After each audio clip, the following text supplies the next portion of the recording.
The wall rose like a pale scar against the sky, a band of old ice that caught the last gray of evening and turned it to the sheen of bone. Wind muttered along its shattered parapets, threading through crevices left by time and war, bringing with it the iron scent of cold and the wild tang of distant pine. At Castle Black, the yards were swept clean of snow by that tireless wind, and the dark timbers groaned with the memories of 1,000 winters. Men moved like shadows between outbuildings and stables. Somewhere a raven quirked with a voice of rusting hinges. She came through the open gate on a shaggy garron that minded her hands at once. Her cloak was a dull black sewn with rough patches, her hood drawn low enough to turn a face into a suggestion. The horse's breath plumed and drifted away. She swung down and tethered the beast without a word. Few looked up. When they did, they registered only another crow in from the road. That was fine. For years she had learned to be something the eye slid past. A boy, a shadow, a ghost in crowded streets. All that practice came as easily as breath. The yard smelled of wood smoke and boiled bones. Within the old hall, the hearth had been piled high, and cooks moved with tired efficiency. She slipped among them, lifted a trencher, and found a corner where steam warmed her fingers. The stew was thin, no worse than she'd known before. She ate with the quick, neat movements that had pleased old hard-eyed teachers who prized economy. The spoon was a small thing, but small things mattered when all you had were small chances. A voice scraped her ear. "You're new." The man who had spoken bore the years of this place in the stoop of his shoulders. Hair gone gray at the temples, the hard lines of a face that had set in one expression and stayed there, a sort of permanent bracing against bad news. His cloak was the true black of the watch, mended with careful stitches. A copper pin shaped like a rook's head clasped it at his shoulder. "Name? Arya," she said before her mind offered alternatives. The lie had been with her a long time. The man's narrow eyes ran over her and found little to hold. That was by intent. A dullness in color, a slump that was practiced and believable. "Maester Reelin wants the new ones after supper," the man said. "Hall of the Stewards. You look soft for the woods. Maybe you can count. What did you do in the south?" She shrugged. "Ran errands." "Good. It's errands that keep a thing from falling to pieces. If you're the running sort, you'll be busy." He moved on with his bowl. She finished eating, washed the spoon as she had been taught in kitchens from Bravos to Winterfell, and went back outside, where the cold had that particular clarity you only found here. She let it cut her lungs and clear her head. Nothing changed the wall. It insisted on the world's scale. Later the new ones were gathered where the wind could be heard shivering along rafters overhead. A single candle burned on the table as if to prove that someone still meant to keep light here. The maester had the mild, clever hands she remembered from another maester long gone. Clean, long-fingered, ink-stained. His chain lay like a second spine across his chest. He was young for the post and pale from reading. He greeted the small heap of men with nods. "If you came to the wall thinking it was empty," Maester Reelin said, "you were half right. If you came thinking it had no work in it, you were wrong entirely. We have fewer hands than the old tales, and the work has grown. There is the gift to tend, and the keeps to hold, Castle Black, the Shadow Tower, Eastwatch by the Sea, and ruins besides, if we can spare the men. Some of you will be rangers, some will be builders, some will be stewards. All will keep their oath if they mean to stay." A murmur moved through the cluster like sore feet shifting in boots. Someone muttered that an oath meant one thing when the dead walked and another now. The maester's mouth curved to a shape frank but not unkind. "It means exactly what it says. We guard the realms of men. We keep watch. The sort of threat changes with seasons. The promise does not." Arya Aren took all this in and let it lie on one side of her thoughts while the other side counted doors, heard the boards creak, mapped the room with a patience born of hunger and the need to leave quickly. She noted the exits. She counted 3 men near the door with swords at their hips and saw which hand each preferred. She watched how the big fair-headed one, Jaren someone called him, kept his eyes on another, not the maester. Jaren's gaze had a proprietary weight in it. He did not want to be here, but he wanted to own what was. "You," The fair one's attention shifted at last and pinned her. He had a face that would have been handsome had it not been arranged perpetually in a sneer. The black of his cloak was new, his boots too clean. A wren, was it? What are you? Cold, she said. Someone snorted. Jaren's mouth went tight. Cold doesn't tell me where to put you. Put me where I'm needed. You speak like a steward and hold yourself like a cat, Maester Rielan observed. Have you any skill with letters? A few. Can you read a tally? Yes. Good, said the Maester. The stewards will have you for a start. If steel is in you, it can be found later. If not, I'd prefer not to lose another man to bravado. The woods are hungry. Jaren made a sound that was almost a scoff. Cat or not, the woods take the bold and the dull the same. True, said the Maester. All the same, he will begin with errands and ink. The room thinned after that, men peeling away in ones and twos. She went with the last group and found herself sweeping snow that found its way into corners and under doors no matter what men did. She moved among quiet tasks and listened until the place told her its story. There was an acting first ranger named Halder with a broken nose and careful eyes. There was a first builder called Thorin Lake who spoke to timber as if it might argue back. There was a cook, Hob, who remained Hob no matter who wore black above him. There was Jaren of Pike, who had come in chains after the Iron Islands cut up one lord too many and discovered there was little appetite left for hanging after the war that ended winter. He had a way of knowing where to stand so that light fell well on him. There were wildlings with the watch, free folk who took black not from compulsion but famine and a wish for peace. And there were boys too young and men too old and a few grim ones with knighthood in their past and nothing in their future but service. At dawn she took her sword out behind the old tilting yard where the snow lay untroubled save for fox tracks. Needle was what the blade had been called once. The weight of it in her hand was a returning. She moved through the first few forms the way a singer hums an old tune to find the exact shape of it on her tongue. The air was so cold it made the steel sing in a thinner voice. Steps on crusted snow came to her over the whisper of breath. Pretty, a voice said. Pretty as a dance. The boy who had spoken was narrow as a whipping post, with hair the color of straw chaff and a face not made for cold. His eyes had the ferret dart to them of one who had learned to want everything before someone larger took it. He held himself like a question. You have a sword? She asked. They gave me a stick, he said, and held up a length of ash with the look of a child asked to show his least favorite toy. I'm Pate, but not that Pate, and not the other Pate. All right, Pate, she said. Hold the stick. Don't think of it as a poor sword. Think of it as a better stick. Your hands, put them like this. She moved him with 2 fingers, and his shoulders lost the panic hunch of the terrified. The first form, then the second, she led him through the breath-making clouds they slashed to mist. He was clumsy and brave, which was not a bad beginning. A shout rose from the yard proper, the harsh syllables men used when something had gone wrong in a way that demanded swift feet.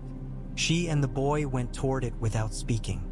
In the rookery under the eaves, where ravens muttered bodiless nonsense and the floor was patched with straw and droppings, a wooden chest had been forced.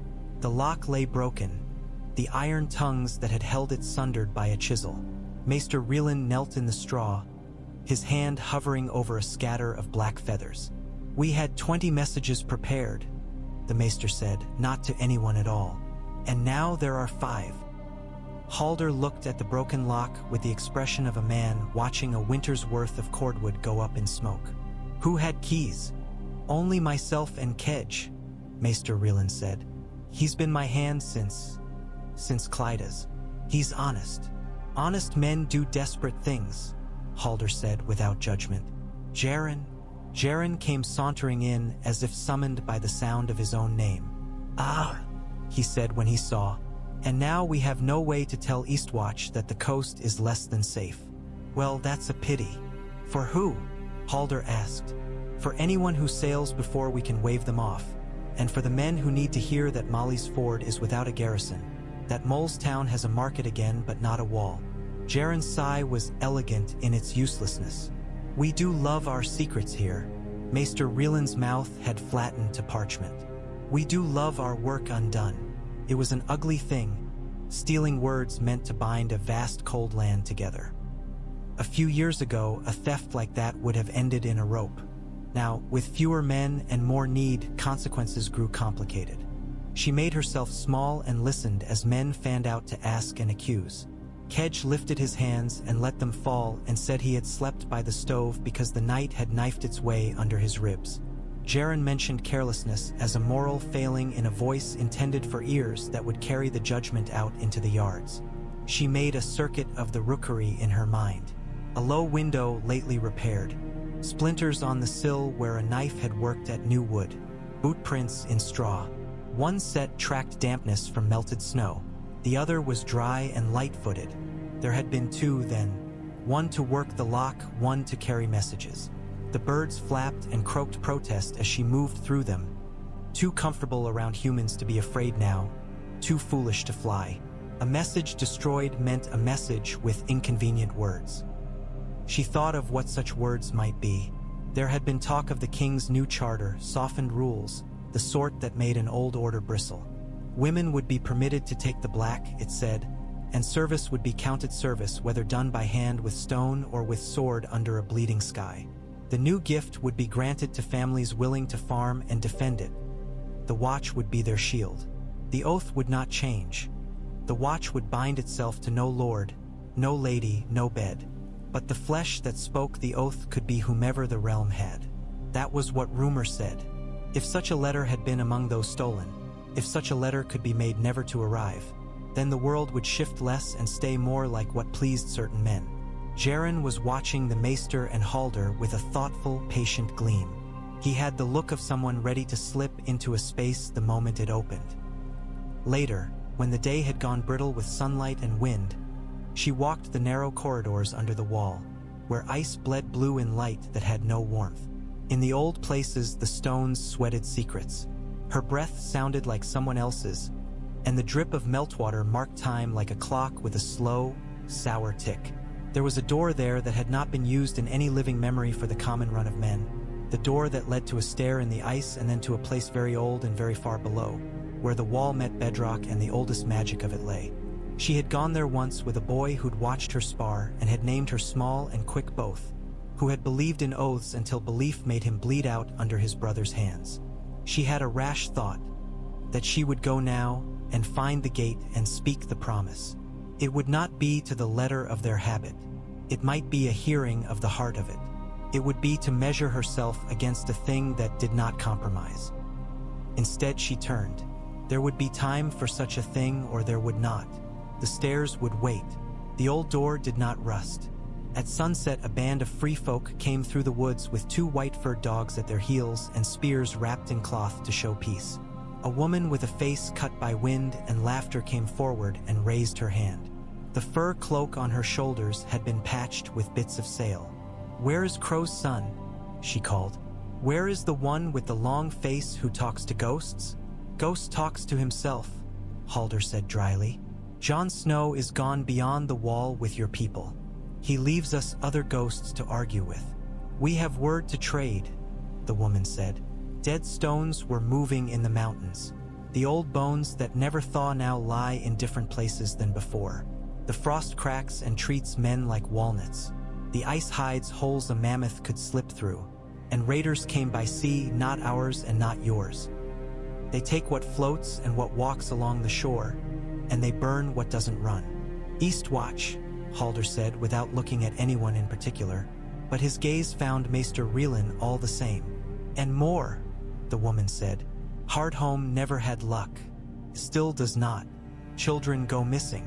Someone calls them into the fog." A murmur ran along the line of black cloaks, shivering along cloth like wind. The free folk woman shrugged. "I give you this and ask what you have for us. You are crows, but you are good neighbors if your feathers are slicked down and your bellies have something in them." "We have the gift," Maester Rielan said. "Houses without people, fields without hands. If your folk will swear to stay under our protection and not raid south of the line, we can make room." "Women too?" the free folk woman asked, her chin a challenge. "Women too," Maester Rielan said simply. Then you'll have them, she said, but her eyes slid to Jaren, waiting his silence. That night the hall was a low murmur, then a rising wave.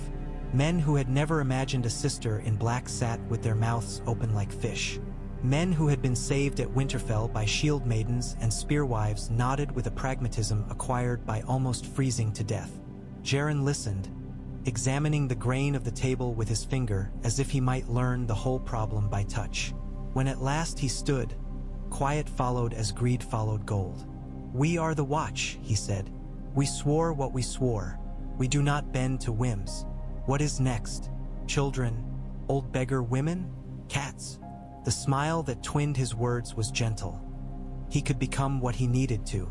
"We are a home for lost men and dangerous ones. If you think to mend us by filling the halls with milkmaids, I wish you luck and hope you enjoy the sound of their singing while the woods eat our bones." A few laughs, the kind men gave when they didn't want to be counted with the laughers but didn't know where else to put their faces. Maester Rieland's pince-nez slipped on his nose. "We cannot live by pretending numbers we do not have. You would argue with a ledger and throw away the figures you dislike. The king's envoys ride with a charter and a seal. We will not be asked if we agree, we will be told. Then perhaps someone will tell the king that a seal doesn't change what the ice remembers," Jaren said, and let the hall look at the emptiness where Raven's messages should have been. Arya watched him and felt that old iron come down her spine. Recognition of an enemy too smooth to know himself as one.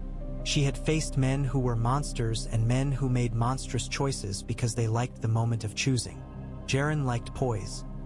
He would never fall so low as to stab a man in an alley.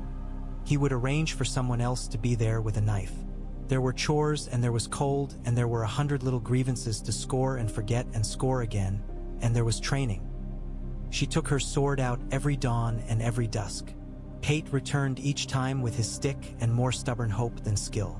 They were joined one morning by a woman with a broad face and scarred hands who said her name was Thistle and that she did not miss free folk life enough to freeze to death out there. So she'd follow the cat-footed one and learn to use what she carried. Arya said nothing about cats and did not correct the name. She placed Thistle's feet and watched the way the woman breathed.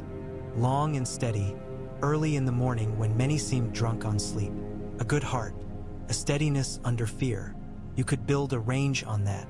Halder came by sometimes and made mild corrections as if asking permission. He was careful with those he taught, like moving breakables out of reach of a child. "You don't waste motion," he said to Arya once, in a voice that carried respect without weight. The old first used to tell us of a water dancer he watched in the yard at Winterfell. Turned out other than any of us expected. He would have appreciated seeing you. Arya's hand found the quillin and stilled there. A smell rose unexpectedly in her mind, oiled leather and cat litter dust in a warm room.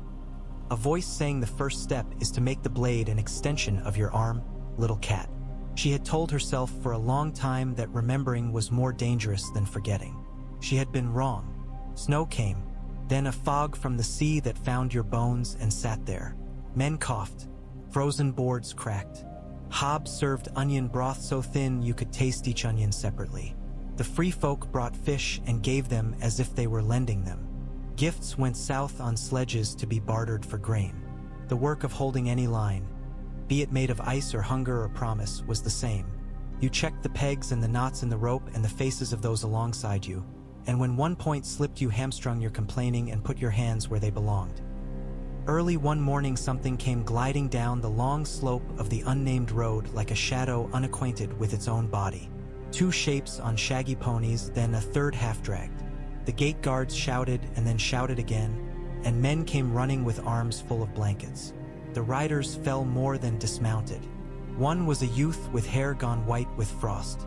The other had iron rings sewn into her leather and the wild look of someone who had met an impossible thing and convinced it to spare her long enough to tell. "Hard home," she said, and the name was a curse, a prayer, a cough. The fog eats sound. She reached for the water skin and then for Arya's sleeve like a drowning thing. "There's a voice," calls in the snow. It has a face like the moon through thin cloud. "It's not the dead. I know the dead. It's not them." They took the third body down with the careful hands of men moving a brother. It was a little girl with hair as black as a rook's wing and lashes that had nearly frozen shut. She muttered through teeth that clicked as if she were counting. "He's singing," she whispered, so quiet that only Arya, bending, could hear. "He's singing the song that makes your feet forget you were walking the other way." Maester Rielan looked older as he listened, the dawn's light laying him bare. "We thought the worst with the Night King's ending," he murmured to no one. "We thought the box was shut and the winter inside it gone. But the world was not a simple puzzle to solve. It never is. It is a garden. You pull one thin and another grows." Halder set a hand briefly on his arm. "You speak like a maester," he said, which was his way of saying he did not intend to measure the world with anyone else's rule. Rangers went out that day and the day after that, and a week later a group returned leaner and quieter, and 2 men did not return at all.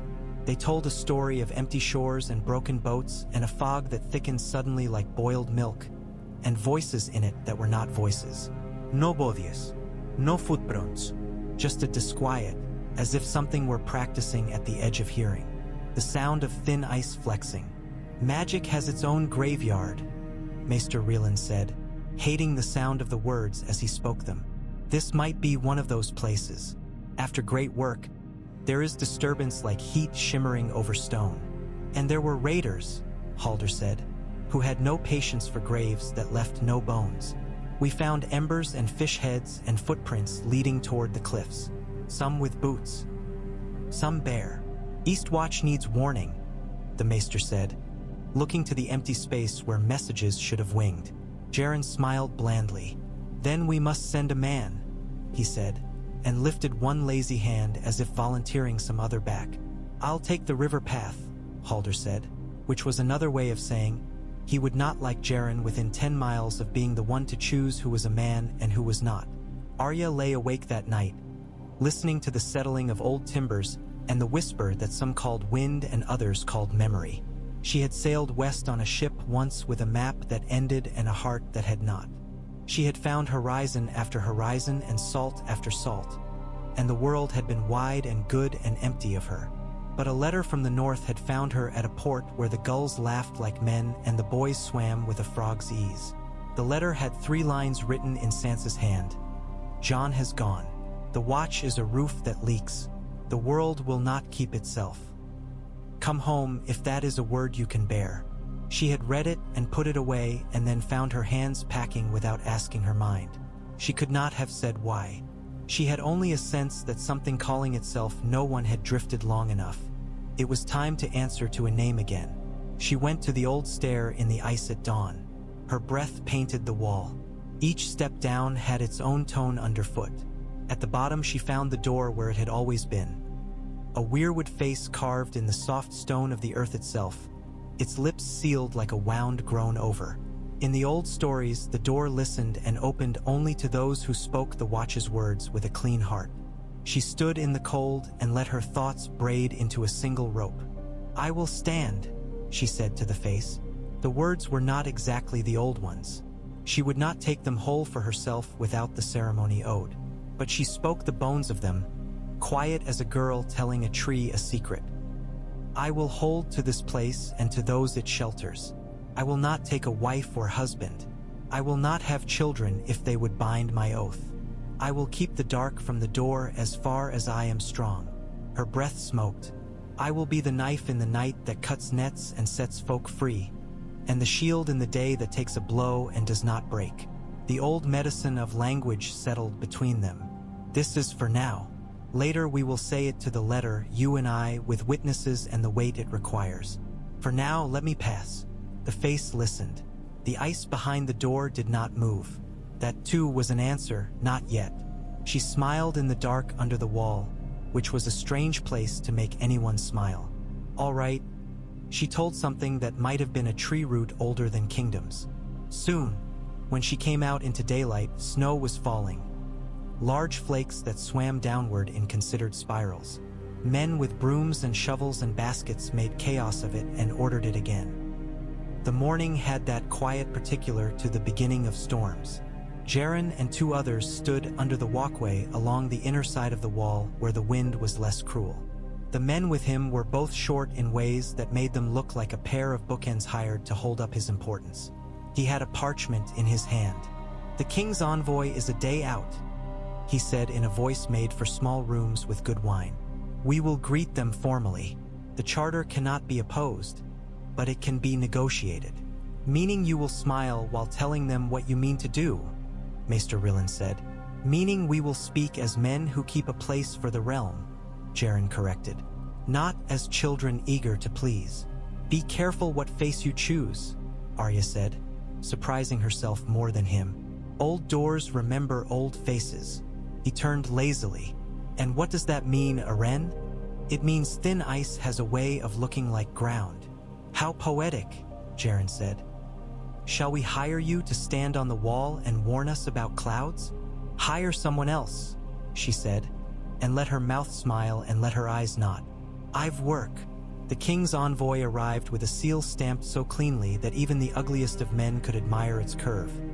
The crowned bran, a sprig in its claw, the green wax snipped to a neat circle. The man who bore it had the look of former strength gone to stomach. His hair ringed with early snow. His cloak was gray and his gloves were soft. He spoke with courtesy and a courtesy's hardness. "His Grace has sent this to make more explicit what was already implied," Sir Ellis Rivers said, laying the document out on the table as if it might bruise. "The Watch will accept any man or woman whose oath is spoken whole and whose service is true. The lands of the gift, both new and old, will be parceled to families willing to sign the charge of mutual defense. Those families will owe no tax to crown or northern lord beyond what is freely given to sustain the Watch. They will owe no fealty but to the Watch. His Grace intends a buffer made of neighbors, not of walls alone." Jaren skimmed, then read more carefully when skimming failed to give him places to object. "The Watch will judge disputes within the gift," he said aloud, and he made the sentence taste like ash. "By what wisdom? By whose law? By the oath's intent and the need of the living," Maester Rillen said, an eagerness in him he tried to hide. "I can advise. We have stewards," Halder added with a shrug that was not indifferent. "We have eyes. We may even have some wit." Sir Ellis steepled his fingers. "There is one more section." He looked down. Men leaned in by reflex the way plants lean toward light. "The Lord Commander's office shall not be barred by custom from any who hold the oath and win the vote. It falls to the Watch to elect whom it will." Jaren raised his head. "There is an election due?" "There is," Maester Rillen said, "because time always moved whether men moved with it or not. Acting titles make poor roofs in snow. We have gone long without choosing." "Then we shall vote," Jaren said. He made it sound like mercy. The word went out like the smell of meat from Hobbs' kitchen. It found old men polishing worn boots. It found free folk mending their sails in the yard. It found Pate goggling and Thistle snorting and spitting to one side as if to bless luck and ward it off at once. It found Arya in the yard with Needle and a girl who had joined Thistle with a grin like a knife. It found the hall where the Watch gathered, and the breath of men and women made the air warm and wet as if it were a creature's mouth. Halder's name was called because he had done the work whether his name was called or not. Jaren's name was called because men often chose swagger over steadiness in the hope that swagger would do some magic steadiness could not. A third name rose from the free folk in a soft chorus. Thistles. The room laughed and then realized the trophy in its laugh. A thing they had not thought possible had just been said as if it were ordinary. Arya stood with her head down and watched her feet and told her heart to be a calm thing. Jaren spoke first because he always would. He talked of oaths and old storms. He mentioned the dead in a way you mention a famous relative and claim their legend by association. He worked the room like a man in a boat reading a narrow channel. He had a way of making men feel the cleverness of their own agreement with him. Arya let the words wash over her and away. When he spoke of tradition, she thought of all the times tradition meant a man set himself between a woman and a thing she had the right to touch. When he spoke of danger, she thought of how he measured it with others' blood as weight. Halder promised what he could do and did not promise what he could not. He was like a fence post, plain, sturdy, there before you needed it and there after you forgot to look. People trusted that more than they liked to admit. It made them feel less clever and more safe, which was not fashion. Then someone cried a name that was a knife thrown out into the air to see where it lodged. Stark came from 3 corners at once and then from 5. Arya Stark. Silence is a flexible thing, can be full of hate or hope or hunger. This silence held everything but certainty. She felt it like snow on her shoulders. She took a breath. It was time to stand or leave. The world had run her in loops since she was 9, but every loop had left her feet pointed here. She stepped up onto the low stone dais and let the hall look. Hoods fell back. The sound of the fire was a man coughing. She reached up and pushed her own hood back and watched their eyes widen, then narrow, then widen again. It happened the same way every time someone recognized her and set that recognition beside what they had heard. A girl who had counted names and made them stop, a wolf's daughter, a blade in a dark place, the one who put an end to a night that might have broken the world. She had learned not to be too gentle with those looks or they would crack her open. "Yes," she said, "I'm Arya of Winterfell. I've been no one, and I've been a crow, and I've been a cat and a girl and a ghost. I've been a sail west of maps. I'm a sword when I have to be and a hand when I can. I can count and I can plan. I know the woods by their sound. If you wish, I'll take the oath clean and hold you together. If you wish otherwise, I'll serve with ink and with water and with what I know. But we are deciding who we are. The dead are quiet. The living are not. If you vote for swagger, you'll find yourself feeding it. If you vote for steadiness, you'll have a fence post to tie your lives to. If you vote for me, you'll have a sword and a ledger. You'll have a memory long enough to remember the living as well as the dead." Jaren's eyes had gone flat. "A woman," he said into the hush. "A lady, and a Stark. We are not a noble house to pass titles down sweet as cake. We are the Watch. I know what we are," she said. "I know better than you. When you sleep, I'll be awake. When you get praise, I'll be counting socks. When you go to die, I'll be there, and when you go to live, I'll be in the yard making sure no one starves. If you don't want me, don't want me. If you do, then we'll work." Ser Ellis cleared his throat and held up the charter so the seal caught the firelight. "The king's word is the king's word," he said, not hiding the way he enjoyed the phrase. "The Watch elects without bar. Vote." They voted. They did it the old way in a room warmed by human breath and stubbornness. Pebbles dropped into bowls for one name or another, counted out loud by men with no music in them. Halder drew a different sort of respect, but not enough to carry over fear. Jaren gathered those who liked the sound of certainty with little cost. Arya took those whose bones remembered a wolf under snow and those whose minds could hold 2 truths without breaking. That the world had changed, and that an oath was not a skin to be donned only when fashionable. When the last stone clinked, the count was closer than comfort. Maester Rieland said the number and looked up at her with something soft and fierce in his scholar's eyes. "Lord Commander," he said. The title struck her chest and thrummed. The room breathed out in a hiss like water touching hot iron. The words were an iron circlet and no circlet at all. She bowed her head, not to them but to the work. "Very well," Jaren said, smiling with his teeth. "Let us see if the lady knows which end of a ledger's quill to hold. Or of a sword, for that matter. Or of a people's fear." She made herself meet his smile with one of her own that said, "I have met worse and lived." "Bring me both," she said. "Quill and sword. And your fear. We'll use it like a rope and pull something with it." There was no time for ceremony. Ceremony was for the sort of house where fires were laid hours before anyone woke. Here the work started from the moment the breath named her. She slept no more than an hour that night, and even that hour had wolves running through it.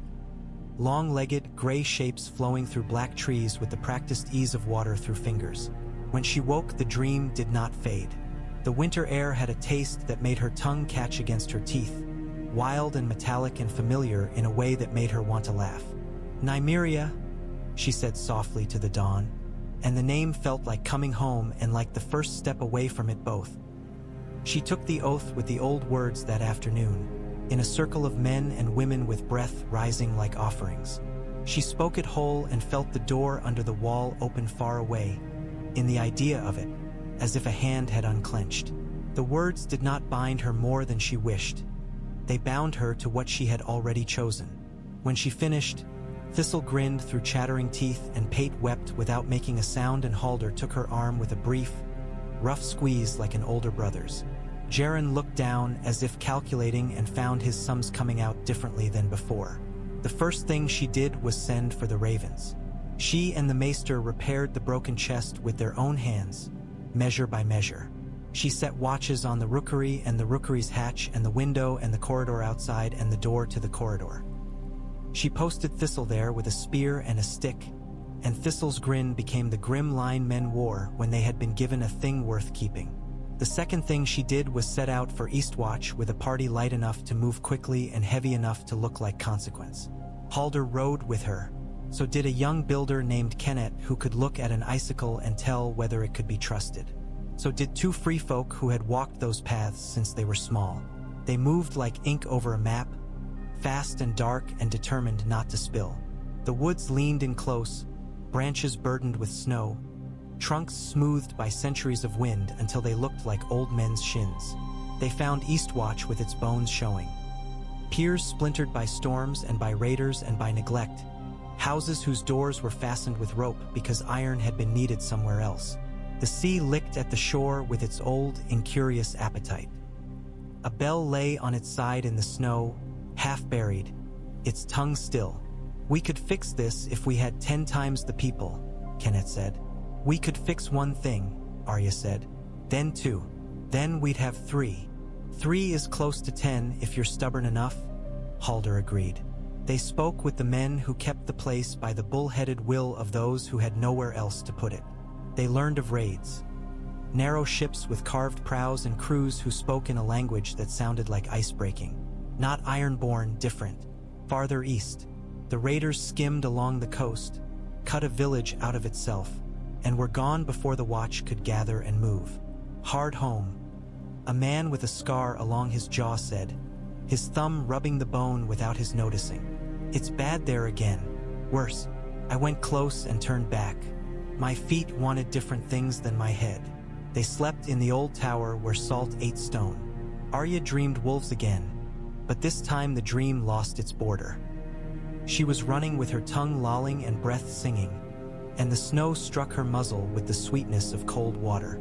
The pack flickered around her, gold-eyed, gray-backed, all the colors of winter night. She felt a mind touch hers, a broad, clever, wild thing. And joy broke over her with so much force she sat up laughing, the laugh turning to steam in the air. "Bad dreams?" Halder asked from the dark. "The opposite," she said, and lay back with a heart that beat a new rhythm in her ribs. They moved up the coast under a sky the color of old pewter. 1 day, 2, 3. Sign left by raiders grew fresher. Ashes where a fire had burned not long ago. Fish left half cleaned. A child's toy with seaweed braided into its strap. On the 4th day fog came, sliding in from the sea like a great white beast. The free folk guides stopped and spat and tied themselves together with rope fastened at their waists. "Don't listen," one said. "To what?" Pate, who had begged and begged until he was allowed to come, whispered, "The thing that sounds like your mother, or like your child, or like the voice that told you once you were more than you are." They went forward in a chain. The fog wrapped them. It had weight to it like wet wool. Sound bounced oddly. Their own breaths seemed to come from somewhere behind.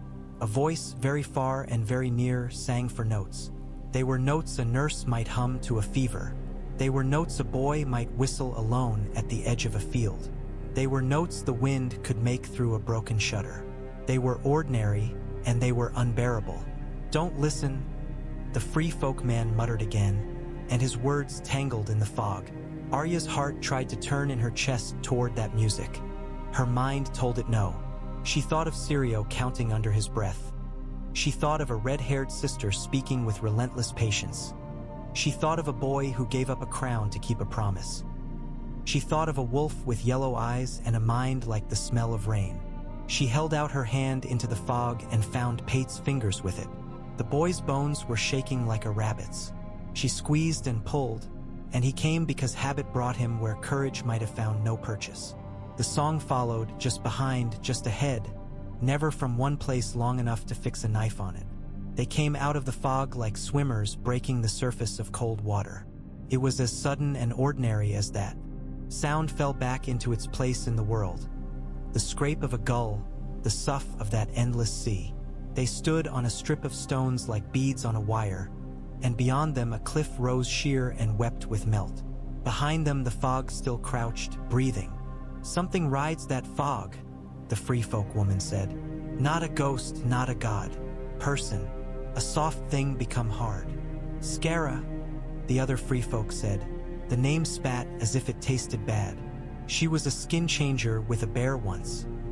The bear died and she learned she could ride other things if they were strong enough. She got greedy. She rode the dreams of the old ones in the mountains and let the cold run in her like water. It eats at you. She sings now and things come that shouldn't. "We'll stop her," Halder said, as if he were naming a road on a map.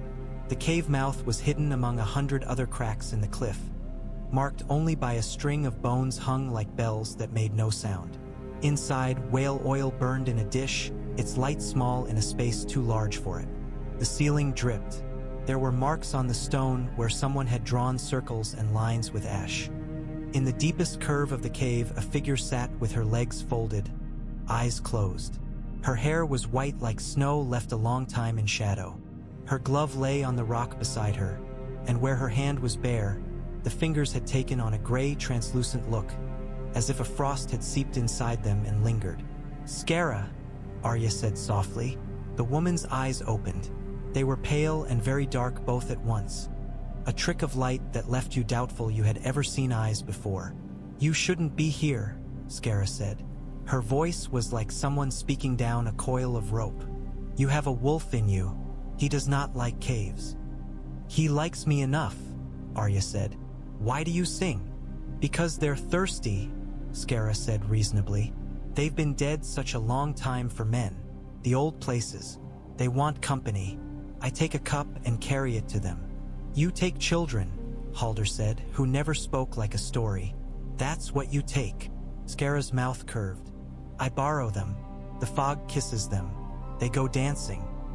They return. They are better after. Looser. Their bones do not bind so tightly. They're never the same," the free folk woman said, a knife in her tone. "Well," Skara said, tilting her head as if this were a quibble. Arya stepped forward. She let her body place itself between Skara and the others without advertising she was doing it. "You cannot borrow people," she said. "Not children. Not anyone. You borrow faces," Skara said, smelling the truth like a dog. "I wear what I have earned," Arya said, the anger coming up in her quick and clean as a blade. "And I don't sing men into holes." Skara's smile was small. "You brought a child," she observed, looking past Arya at Pate. "I brought a squire," Arya said. "He knows his feet are his own." "Are they?" Skara asked him, interested. "Would you like to stand over there instead?" The song rose, as casual as a hand strumming a harp in a tavern.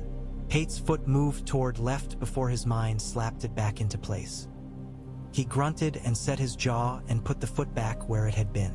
It was such a small thing, and it was everything. Arya moved then, because there are moments in the world where words have done all they can. She went low. Needle's point kissed Skara's throat and rested there like a promise. Skara's eyes flicked as if examining a painting and finding a flaw. Her fingers twitched toward the glove and her mouth opened. The song rolled up out of her like breath from a cave's mouth. The fog outside sighed as if it had been called by name. A shadow dropped into the cave mouth and became a wolf before Arya could bring her thought to meet it. Gray, long, eyes like full moons reflected in black river water. Nymeria filled the cave as if it were too small to hold a thing so precise. The wolf's mind touched Arya's like laughter and like grief and like coming home wet and cold to a room where a fire has been built by someone who remembered what you like. The touch steadied Arya's sword hand. The song faltered. Skara's eyes flicked to the wolf and back and into Arya's again. "What are you?" Skara asked, and the question had in it more fear than wonder. "Home," Arya said simply. She put the point away from Skara's throat and held out her hand, not in friendship but in strict bargain. "You will stop singing. You will come with us to the wall. You can live north of it if you obey. You ride bears and fog and the old tired dreams no longer. If you do, I won't cut your song off in your own mouth and leave you here for the bones. If you don't, I will." Skara considered. She had the look of a person who has spent so long pretending she has choices that the knowledge of real ones had come to seem like a cruel trick. She lowered her hand. "I could sing your wolf," she said, not as a threat so much as a marvel to be shared. "No," Arya said, and felt Nymeria's amused assent ripple along her skin like heat. Skara went with them. She went like a woman with a long habit of walking away from places a little too easily. She came under guard and did not struggle and sang under her breath when she thought no one would hear. She looked very hard at Pate and then looked away in a way that implied she was telling herself something she did not quite believe. Eastwatch saw them return with relief arranged into jokes. The message went out from there to Castle Black. Raiders and a singer in fog and a wolf who had the look of stories. Arya wrote the letter herself. Her hand had changed over the years. It had been trained by a man in Bravos who taught her to make numbers dance and by a woman in the Riverlands who taught her to make letters run like deer. Now the script looked like hers and like all the people who had given her theirs. She sealed it with wax and a plain stamp and watched the raven carry it into the gray. When she reached Castle Black, she did not go first to the hall or the maps. She went to the old stair again. Nymeria came with her, paws silent on old stone. At the bottom, she stood in front of the door carved with a face. The face looked as it always had, sad and patient, like someone listening to a child take a long time to explain something simple. She spoke the watch's words then with the ease and gravity of saying her own name, and the door opened, and the sound it made was like a breath taken after too long underwater. She stepped through and came out again, changed in a way the world would not see but would feel. When she climbed back up, she stood under the open sky and tasted snow. The sky looked very near. Jaren was waiting with a face made of courtesy. "A charming display," he said softly, where others could not hear. "A wolf on your heels and fog in a basket. The men are very impressed." "They don't need to be," she said. "They need to be fed and kept warm and taught how not to die." "Ah," he said, "that boring list again." He flicked something from his sleeve. "Ser Ellis is very eager to tell you that his seal, and not your wolf, makes you what you are. I imagine this will go well." Ser Ellis and Arya stood in the long room with maps like flayed skins pinned to boards. The envoy had the pleased air of a man whose favorite theory had recently been confirmed by the world. He began with praise and ended with instruction, and the middle was an earnest puddle. "Your success is a very visible sign of vigor at the wall," he said, choosing his flattery like a housewife choosing fruit. "Her Grace the Queen in the North has sent word of her approval. I must also convey one caution. His Grace wishes the watch to remain unsullied by politics. In practice, that requires coordination." "I will guard the realms," Arya said, weary of words tied to nothing. "And for that I am grateful," Ser Ellis said, inclining his head. "It would be advisable to limit our integration of free folk into positions of authority. It unnerves the southern lords. It is perhaps wise to temper change." Arya watched him, and she could see the mechanisms in him spinning with well-oiled zeal. "Do lords get unnerved?" she asked kindly. "When they hear of little children being sung into fog?" Ser Ellis blinked. "I cannot speak to." "You cannot," she agreed and smiled without showing teeth. "Halder will be first ranger. Thorin keeps his place. Thistle will train the new ones who come with smoke on their boots and questions in their eyes. The next steward about to be killed in a snowdrift will be a woman if the drift chooses one. I will count. I will keep hands warm. I will not trim the world to suit any man's garden." Ser Ellis swallowed and tilted his head. "You are your sister's spirit," he said, as if that were almost praise. "No," she said softly. "I am my own." Skara took to the new gift with a wary hum. In exchange for her obedience, Arya gave her a small cabin under guard and a strip of land near a stand of birch where the wind sang harmlessly. Skara planted something in the thawed ground and sang to that instead. Children came to the edge of her reach and made faces, then crept closer in the way children do to anything both forbidden and interesting. Skara learned to tell stories with no singing in them and taught little ones to listen to silence without stepping into it. Under watch, under oath, under winter, she forgot the song that emptied her, a little each day. It would have made a tidy story to say that was that. It was not that. Nothing in the north was ever that. Raiders still came, ugly and hungry and practical.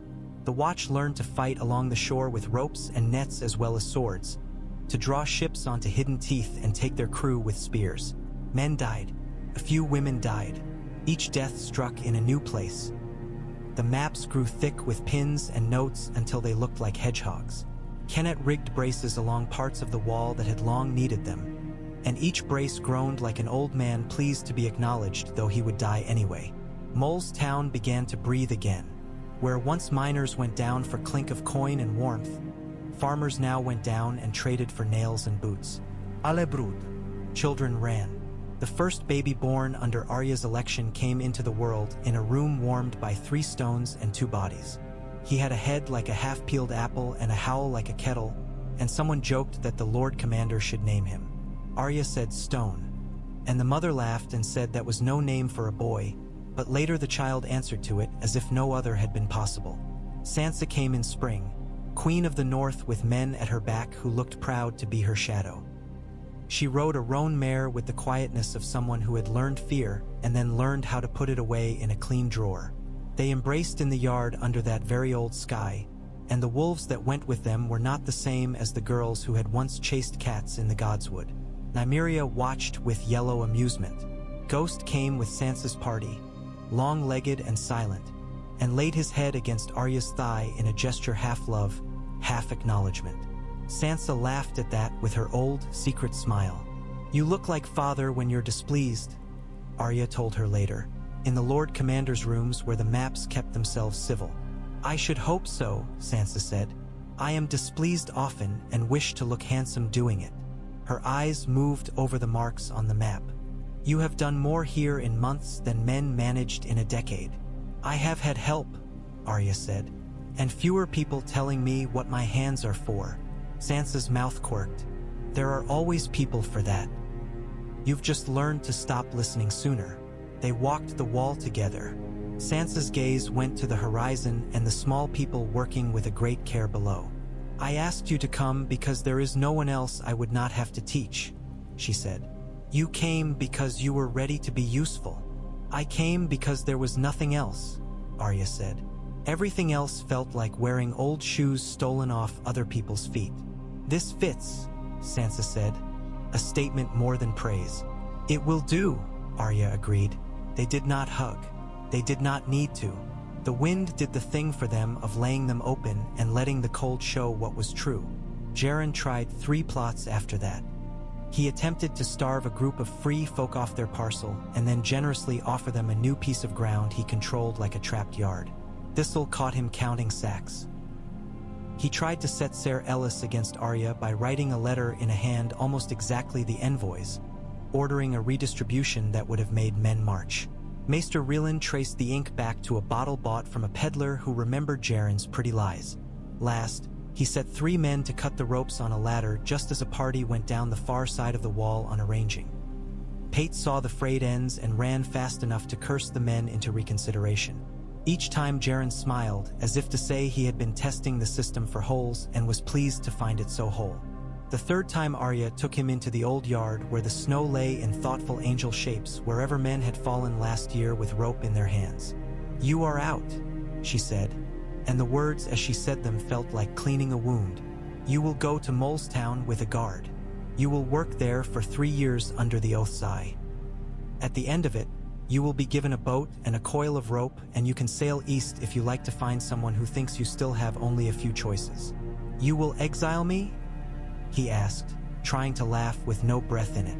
"I will give you a job," she said. "A hard one." He went without a fight, and she watched him go without the satisfaction she had expected. She felt instead the weight of keeping a house where storm came by habit, and she thought of all the small ugliness that had to be swept before the hearth could be called clean. Perhaps he would become smaller, useful. Perhaps not. She would count that in the column marked later. Time behaved itself poorly, as it always had. It ran and dragged and made knots and unwound them and did not care at all what men wanted. The watch filled, not back to legends, just up to enough. Women in black did not sing more than men did and did not break the oath any more than men did. They took turns on the wall walk and came down with faces red as raw meat and laughed and cursed and boiled water and counted socks and learned to shoot a short bow with mittens on. Free folk came and planted and mended and drank and kept knives handy and learned to sleep under a roof without waking to duck. Rangers went north in pairs and fours and came back with tales of cracking ice that hid rivers and of white foxes that had learned new tricks and of caves where old carvings under soot looked like a man with antlers shaking hands with a bear. One autumn, men came south from Skagos with placid faces and hard eyes, their clothes made of sealskin and their speech thick. They brought a gift of salt and asked for iron in exchange. They asked to see the wolf the free folk spoke of, which made Arya laugh. "You can see her if she lets you," she said. Nymeria did not, but the Skagosi seemed pleased to have asked. They went away with bar iron and a promise that they would not come inland again in snow. Eastwatch began to look like a place that belonged to itself again. Roofs repaired, a new bell hung that worked, a tower that had leaned now braced upright with a sling's stubbornness. The fog came, but the voices did not carry within it any longer, and children played the old game of pretending fog meant ghosts and running through it screaming on purpose. In winter, a fever ran through the new gift and took 4. Arya stayed with the 5th and held his hand while he burned and cooled and burned again, and then he opened his eyes and said her name as if he had found his way back by it. "Lord Commander," he whispered, a little proud even now, and she thought that of all the names she had worn, this one was the least heavy on her and the most honest. Bran's letter came with a wax seal thick from too much heat. Slow hands on a fire somewhere south. The words were brief and strange, as his words had come to be. The trees speak of a seam mended. The crow's house hums like a hive. The winter in men is quieter. Hold. She wrote back with ink dark as raven's eyes. We are holding. If the world asks us to any harder, we will still say yes. Gendry came once. He came for trade and because he had business with iron and because there were questions only a hammer could beat into better shape. He looked older the way men who had worked look older. Not broken, just set.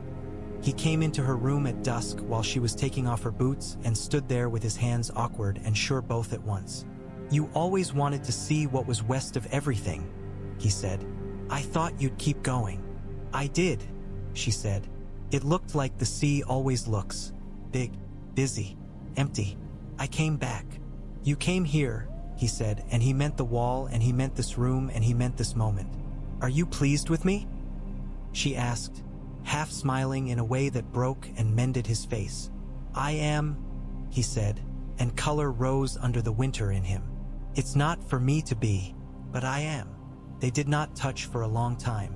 Then they did, briefly, like people who understood the cost of everything and wanted to give without owning. He stayed 3 nights and left with a load of and a look in his eyes that would have made another man's promise for him. Arya went to the wall walk and let the wind take that look and make of it a vow to keep moving. She stood there a long time, until her cheeks burned and her tears froze and then stopped coming. On a night in high winter, when the aurora spread thin green across the sky like the veil of some old queen who had learned to be subtle, Arya walked the yard alone. The snow gave under her boots with that particular complaint. The buildings stood like old dogs huddled together. Nymeria's shape moved along the inside of the fence, and beyond it other dim shapes. Wolves, men, women, kept their own rituals of motion against cold. She thought of the years that had brought her here and of the small, bright lives that had sparked along the way and gone out and of the ones that burned still. She raised her head and listened. The ice did not speak. The wind did. The difference was all the difference there ever was. She went up to the wall walk one more time and stood where the night opened and fell away. Beyond, the north went on and on in its old indifferent way. It would outlast men and their names. She did not need it to remember her. The men at her back would. The children in the new gift would say there had been a day when a small woman with a wolf and a sword had told the night to mind itself, and the night had. A little. The wall itself might, in some slow, deliberate way, register that a person had leaned her weight on it, and it had held, and it had been enough. In the months that followed, the watch's black cloaks were seen at fairs in the new gift and at sled races and standing in the back of rooms where disputes were argued and sometimes in front, and on the road leading south to Winterfell with grain wagons and north into the woods at dusk, and under the eaves at dawn, and at Eastwatch with salt on their boots, and in Mole's Town with laughter shaken out like old rugs. They were, at last, what their oath had meant without needing to be told. A way of holding and a way of standing and a way of seeing. Arya grew older, which was a thing that seemed to amaze people when they realized it. Her hair threaded with silver like frost finding its way along a fence wire. Her hands kept their quickness and learned a new strength. Her voice changed in no particular and useful way. Her eyes learned to count joy as carefully as danger. She found she could imagine staying in one place without the roof of the world falling in on her. This startled her. She told no one. She wrote to Sansa in a hand that had finally settled and said, "I am well. The cold is good to me. Let it be good to you." Skara married a man who had been a raider once and now kept sheep that looked perpetually annoyed. She sang for her children, and when others complained that sometimes the babies stared at the fog as if it were a friend, Arya said, "Let them hear it. Voices are not always monsters. But we watch. We always watch." And that was the oath cut to its live wood. Years passed, then more. Pate's feet learned to do exactly what he told them without panic. He became a ranger with a modest swagger and a respectable caution and a scar he liked to pretend not to like. Thistle trained 3 more girls who sparred neat as pages turning and laugh. D loud as bells. Kennett shook his head at a brace he'd built long ago and replaced it with something better and grumbled at his own earlier incompetence until others loved him for it. Halder's hair went white at the temples and his nose did not unbreak itself. Maester Rielan wrote a treatise on the oaths of the world and what they did when no one watched, and then put the paper away because the words were less important than the work. One last spring a host of crows rode the air like ash and landed on the wall in clattering hundreds. The old ice hummed. The way Bran had said it did, perhaps, from far away with the trees. The wall would hold, or it would not. But if it failed, it would not do so for lack of hands. Arya stood with her wolf and looked north and south both, and the thin green of the aurora blurred above as if the sky itself were remembering an old soft song and choosing not to sing it. When someone asked her once, years later, why a woman had set herself to be Lord Commander when there were other lives to live, she said the thing that had at last become easy. There were wolves to run with and people to keep warm. She touched the black cloth at her shoulder, the cloth that had come to feel like a true skin. "I was tired of being no one," she said. "Someone had to be this." She did not add, as she might have when she was young, "and I am good at it." She did not need to. The work spoke. The wall did what it could. The night did what it would. She stood where the wind cut and did not yield and knew that in the end this was all any story could ask of anyone.